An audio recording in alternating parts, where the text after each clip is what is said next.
খলিফা ওমর বিন আব্দুল আজিজ রাদিয়াল্লাহু তাআলা আনহু ২.৫ বছর খেলাফতে থাকার পর মাত্র ৩৯ বছর বয়সে শত্রুদের বিষ প্রয়োগের মাধ্যমে শাহাদাত বরণ করেন।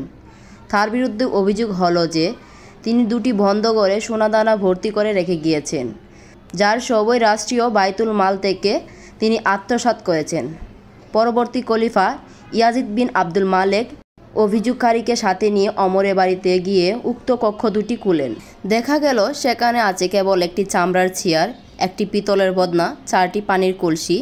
অন্য ঘরে আছে একটি খেজুর পাতার ছাঁটাই, যা মুসল্লা হিসাবে ব্যবহার করতেন। আর আছে চাঁদের সাথে ঝুলানো একটি শিকল, যার নিচে গোলাকার একটি ভেড়ি রয়েছে, যার মাধ্যমে মাথা ঢোকানো যায়। ইবাদতের রাত কাটানোর সময় কাহিল হয়ে পড়লে বা ঝিমুনি আসলে এটা তিনি মাথায় ঢুকিয়ে দিতেন যাতে ঘুমিয়ে না পড়েন।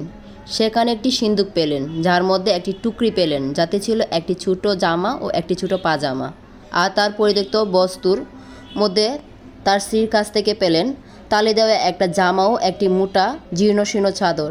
এ অবস্থা দেখে খলিফা কেঁদে ফেললেন এবং অভিযোগকারী ভাতিজা ওমর ইবনে ওয়ালিদ ইবনে আব্দুল মালেক লজ্জিত হয়ে বললেন, আস্তাগফিরুল্লাহ, আমি কেবল লোকমুখে শুনেই অভিযোগ করেছিলাম। ইসলামী খেলাফতের খলিফাগণ এমন মহৎ দৃষ্টান্ত পৃথিবীবাসীর জন্য রেখে গেছেন